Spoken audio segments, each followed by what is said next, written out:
This hour on I-24 News, U.S. President Donald Trump is meeting Singapore Prime Minister Hsien Loong in the Rose Garden at the White House. Let's take a listen. Development from a poor island nation to an economic powerhouse under the leadership of the Prime Minister's great father. He was a great man. He really was a great man. Has been one of the incredible economic and political achievements of the past 50 years. Singapore's strong commitment to the rule of law, to international property protections, and to the principles of fair and reciprocal, one of my favorite words when it comes to trade, has made the country a magnet for business. Today, over 4,000 American companies are operating in Singapore, and we have a very large trading relationship with Singapore. Earlier today, the Prime Minister and I witnessed a contract signing between Singapore Airlines, a great airline, and Boeing, worth more than $13.8 billion. I want to thank the Singaporean people for their faith in the American engineering and the American workers, and our American workers deliver the best product. By far, our robust partnership extends far beyond economic cooperation and trade. Mr. Prime Minister, as your father rightly noted, the development of the economy is very important, but equally important is the development of the nature of our society. So true.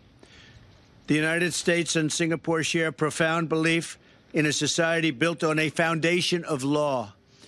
A nation ruled by law provides the greatest security for the rights of citizens and the best path to shared and lasting prosperity. Both the United States and Singapore understand the unmatched power of private enterprise to uplift the human condition. These values have made our society stronger, sustained our partnership through the Cold War, and laid a critical foundation for our lasting relationship today. Our common values and interests have led to a vital security relationship. Throughout Southeast Asia, the United States and Singapore are currently working to enhance the capacity of law enforcement, fight terrorism, and bolster cyber defenses. Our two nations also share an unwavering commitment to countering the North Korean threat and promoting freedom of navigation in the South China Sea. Singapore was the first Southeast Asian nation to join the coalition to defeat ISIS. That was very far thinking. You were there before most. More than 1,000 of its military personnel train here in the United States every single year. When Hurricane Harvey struck our Gulf Coast in late August, Singapore deployed its own helicopters to help transport personnel and critical resources to areas in need. And the Prime Minister told me that and called me and made that request himself. It was a great help, and we want to thank you very much, the use of your helicopters. When the American Navy destroyer, the USS John McCain, suffered a collision at the sea, Singapore came to our immediate assistance. On behalf of all Americans, I want to thank the Prime Minister and the people of Singapore for their support, which has been tremendous, and for their friendship. In a few weeks, I will attend the U.S.-ASEAN Summit in the Philippines, where we will celebrate the 40th anniversary of U.S.-ASEAN relations. I look forward to continuing our discussions at this year's summit and to seeing the great things Singapore will accomplish as ASEAN chair in 2018. In other words, this great gathering will take place in Singapore in 2018. Mr. Prime Minister, thank you for your continuing partnership and leadership. The U.S.-Singapore relationship has made both of our people far more prosperous and secure, and our values have made us long-standing friends. We are fortunate to have such a wonderful and loyal partner. Thank you very much. Thank you, Mr. President. Mr. President, ladies and gentlemen, I'd like to thank President Trump for his very warm hospitality. I'm very happy to visit him in Washington following our first meeting, which was at the G20 summit in Hamburg in July. We had a wide-ranging exchange in the Oval Office and then over lunch.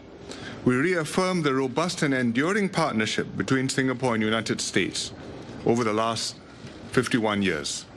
It's a deep and wide relationship with substantial cooperation in economic, defense, and security spheres. And we also discussed what more we could do to take it forward. On the economic front, the U.S. is an important partner for many countries in Asia, just as Asia is an important economic partner for the United States. Singapore is a small country, we're just 5.5 million, but we have sizable investments and trade with the U.S., and these continue to grow. For example, we're the second largest Asian investor in the U.S., with more than $70 billion in stock investments. And our total trade in goods and services amounted to more than $68 billion last year.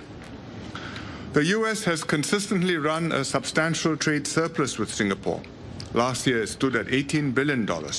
In other words, America exported $43 billion of goods and services to Singapore, and on a per capita basis, we must be one of the highest buying American customers in the world. $7,500 worth of American goods and services yearly. iPhones, pharmaceutical products, tires, golf clubs, financial and consultancy services. I mean the sticks, not the associations. And I discovered recently, looking at my sports shoes, that my New Balance shoes, which are very good, are made in the US, probably in New England. And of course, we buy Boeing jets. President Trump and I just witnessed a signing between Singapore Airlines and Boeing for SIA to purchase 39 Boeing aircraft worth $13.8 billion. It's a win-win for both sides. It will further modernize SIA's fleet and also support many American jobs. Our defense ties are very strong. Singapore supports a military presence in Asia. Since 1990, we have hosted USAF and Navy aircraft and ships on rotational deployments. We thank the US for hosting more than 1,000 Singapore military personnel each year in training detachments in the United States. We have forces at Luke Air Force Base in Phoenix and in Marana, also in Arizona. At Mountain Home Air Base in Idaho, at Grand Prairie in Texas, and in Fort Sill, Oklahoma, where I spent 3 months many years ago. In fact, our Chinooks and military personnel in Grand Prairie were deployed to assist in the Hurricane Harvey disaster relief operations, and we are glad to have been of some help to our very gracious hosts. We have a close partnership, too, on security cooperation, including transnational security, terrorism, and cybersecurity. Singapore has lent early and consistent support to the Defeat ISIS coalition.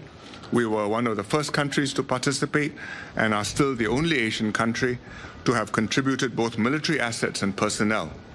And as I told President Trump when we met, Singapore will extend our existing deployment to the operation into 2018 for an additional year. President Trump and I naturally discussed the situation on the Korean Peninsula. We strongly oppose the nuclearization of the Korean Peninsula as it affects the peace and stability of the region. And like the US, we condemn the DPRK's dangerous provocations. These pose a serious threat to regional and international peace and stability. I shared with President Trump what Singapore has done to pressure and to isolate the DPRK, going beyond UN Security Council resolutions. But there's no quick and easy solution. Pressure is necessary, but so is dialogue. The US will need to work with others, including China, South Korea, and Japan, and Russia, to resolve the issue. President Trump will be visiting China in a few weeks' time as part of his first visit to Asia. Singapore, like many other countries, watch your relations with China very closely. It's the most important bilateral relationship in the world.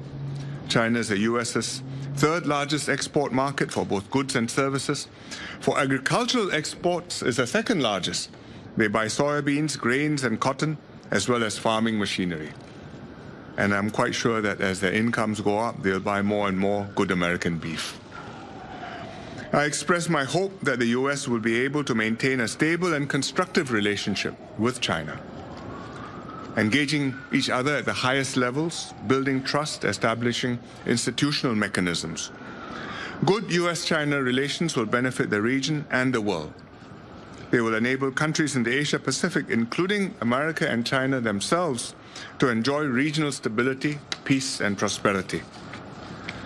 Finally, I look forward to seeing President Trump again in Vietnam and in Philippines next month to attend the APEC and ASEAN and East Asia Summit meetings.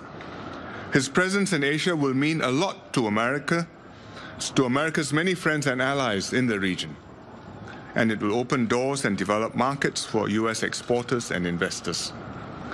Although the President is not visiting Singapore this time round, I have invited him to visit Singapore at the earliest opportunity, and I'm very glad that he has accepted.